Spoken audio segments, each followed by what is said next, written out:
السلام عليكم، مرحبا بكم عندي في القناه. اليوم غادي نحضر معكم واحد التشكيله ديال الصابلي بمذاق جد رائع ومختلف وافكار للتزيين. بطبيعه الحال العجينات الصابلي هي المعتمده عندي، الا الاختلاف في الاضافات اللي كنضيف. تابعوا معايا وفرجه ممتعه.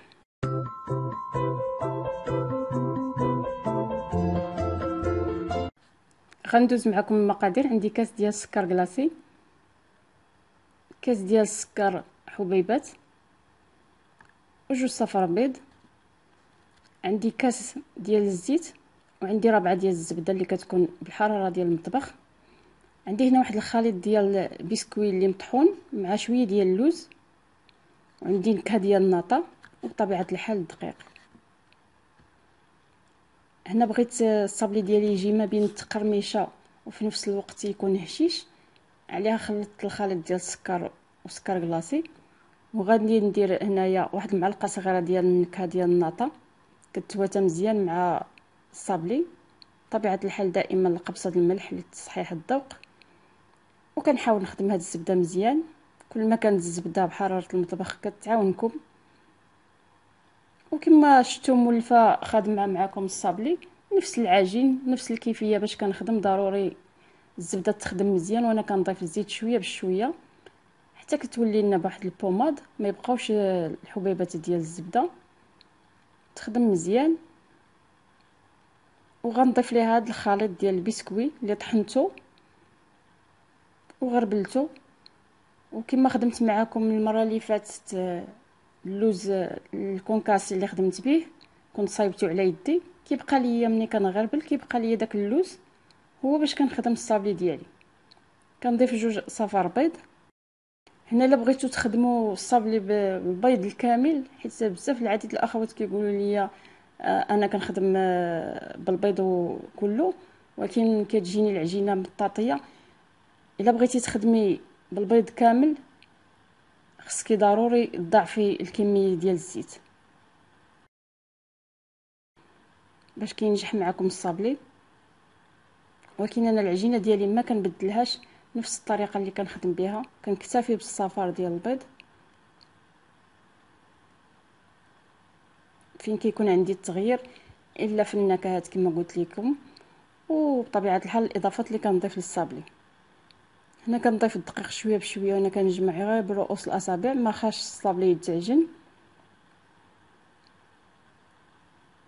وكنجمعوا بهذه الطريقه ملي ما كيبقاش يلتصق ليا في اليدين، كيكون اكتفى من الدقيق.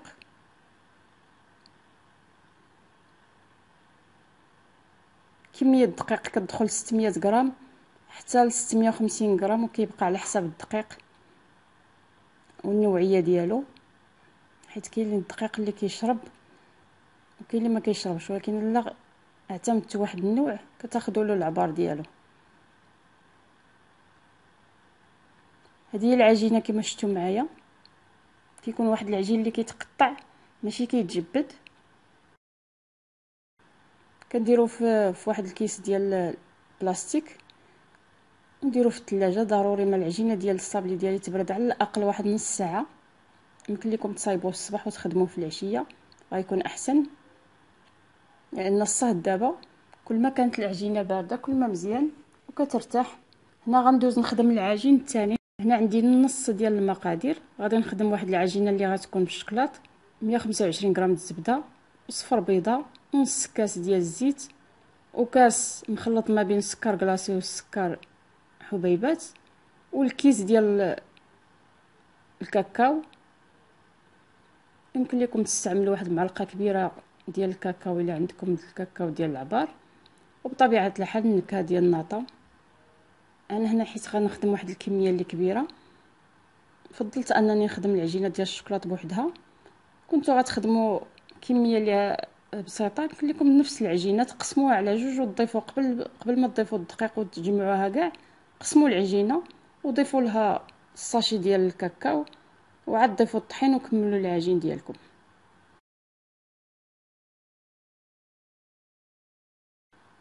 وكما فايت لي خدمت معكم الصابلي، كنطلق العجينه ديالي ما بين جوج بلاستيكات.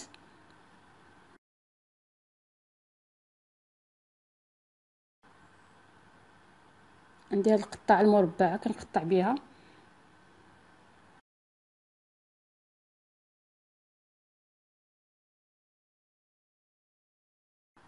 بواحد الطريقه اللي سهله، كتسهل عليكم البلاستيكه بزاف انكم تهزوا العجينه، وخصوصا الا كانت بارده. السمك ديالها كما كتشوفوا كيكون رقيق لان غادي نلصقوا وحده بوحده، من الاحسن تكون رقيقه. بطبيعه الحال ملي كنكونوا غادي نخدموا غير وحده كنديروا شويه غليظه. دائما العجينه اللي كتبقى ليا كنحط وحده فوق وحده. كنشوف العديد من الاخوات كيخدموا العجينه كيبقاو يجمعوها بيديهم، وهذه طريقه خاطئه. العجينه ما كتجمعش باليد، كنديروا وحده على وحده. ما حدك نتيا كتلقي العجينه والعجينه كما صايبتيها في الاول كتبقى معاك. اما الا بقيتي تجمعي وتعجني راه العجينه كتولي مطاطيه والصابلي كيديفورما معاك في الفران. غادي نبقى مستمره على هذه الطريقه حتى كنكمل الطاوه ديالي. نعمر واحد الطاوه بالمربع اللي في هذا الشكل هذا، والقطعه الفوقانيه اللي غتجي نفس الطريقه كنطلق العجينه. عندي هذا المدلك هذا اللي كيكون مشرط وكندوزها على العجين، وكناخذ هذا المربع هذا اللي كيكون فيه واحد الثقب في الوسط اللي مربع صغيور،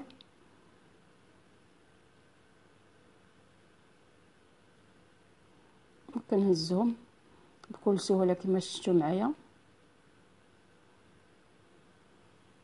غادي نستمر حتى كنعمر نفس المقياس اللي درنا ديال القطع الاولى كنديروا ديال الثانيه.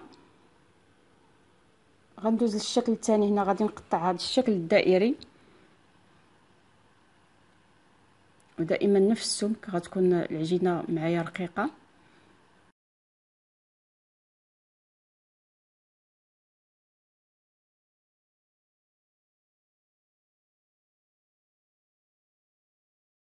كنعمر الطاوه ديالي بالشكل الدائري، وغناخذ العجين اللي فيه الشكلاط كنطلقه بنفس السمك،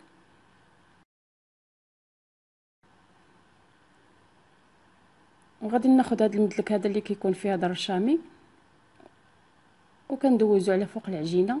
من الاحسن العجينه تكون بارده، حتى الا كانت عندكم العجينه سخونه غادي ديروها تطلقوها بالمدلك وديروها في واحد البلاطو، دخلوها المجمد واحد شويه تبرد معكم، وعاد ديروها بالمرشم لان المرشم فيه داك لي موتيف رقاق ضروري ما كيلصق. لهذا اما تكون معكم العجينه بارده او كما قلت لكم تطلقوها وديروها في بلاطو، دخلوها المجمد شويه وجبدوها، سرحوها ودوزوا عليها هذا الشكل هذا باش كيتطبع مزيان وما كيلصق لكمش. وكنقطع بهذه القطاعه اللي كتعطينا جوج شكل في قطعه واحده، شكل معروف، وكنسرحهم. بالنسبه للطياب ديال كاع الصابلي اللي كيكون بالشكلاط هذا ساهل. كتحطوا واحد القطعتين ولا ثلاثه يكونوا بويض، كتحطوهم في وسط الطاوه اللي غتدخل الفران ديال هاد العجين ديال الشكلاط. هادو هما الطاوات ديالي. خدمت اشكال وحدين اخرين بنفس الطريقه، طوابع مختلفين ولكن نفس الطريقه نفس التلصاق. ما عندي لاش نعاود لكم ونطول عليكم الفيديو. المهم نتوما غتشوفوا الاشكال في الاخر كما كتكون. المهم نتوما غتشوفوا الاشكال اللي حضرت معكم. غندخلهم واحد الفران اللي غيكون سخون، وغنقص ليه من الحراره مزيان، وغادي نخليه كيطيب على المهل من الفوق حتى كيطيب. هذا هو الطياب ديالو كيكون محمر. عندي هنا اللوز كونكاسي، وعندي اللوز ايفيلي، عندي خليط ديال الكونفيتير ديال الحلوى مع الكليكوز كنسخنو مزيان باش غنلصق، وعندي نيسلي كراميل. هنا كناخذ واحد البانسو وكندوز على الاحرف ديال هذا المربع هذا. غندير غير نص المربع، كنخدم واحد الكميه ندهنهم وندوزهم في اللوز كونكاسي. من الاحسن تخدموا هكا، اما الا لصقنا وحده على وحده عاد نديروا لها اللوز من فوق كيطيح لينا داك اللوز في وسط الحبه وكيجي الشكل ديالها ما زوينش. من الاحسن تخدموا قطع هكا دهنوهم وتلصق فيهم اللوز وكتحطوا وحده على وحده. بنفس الطريقه غادي نخدم القطعه الدائريه. كندير شويه ديال اللوز ايفيلي في الجانب اللي كيكون فارغ. بغيتو ديروا حتى هو اللوز كونكاسي كديروا ماشي مشكل، هنا هي من باب التنويع. وهذا هو الشكل ديال الحلوه الثانيه اللي عندي. الشكل الثالث اللي غيكون على شكل قلب كما كتشوفوا معايا، وبالبانسو كندهن النص ديال القلب كندوزو في اللوز كونكاسي، والقطعه التحتانيه كندير فوق منها شويه ديال الكونفيتير الملون، ما ديروش بزاف باش ما يخرج لكمش مع الجناب، وكنلصق القطعه الاولى مع الثانيه، وكنبقى مستمر حتى كنسالي كاع القطع اللي عندي. الشكل الرابع ديالي هو المثلث، كندهنو بنيسلي كراميل بالبانسو، من الاحسن تستعملوا البانسو.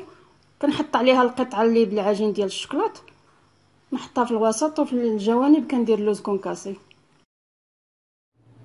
كما كتشوفوا التشكيله ديال الصابلي اللي عندي تشكيله منوعه بعجينه وحده وشكيلات لي زوينين. كنتمنى الشكيلات اللي حضرت معكم اليوم يعجبوكم، وبالصحه والراحه، وعواشركم مبروكه.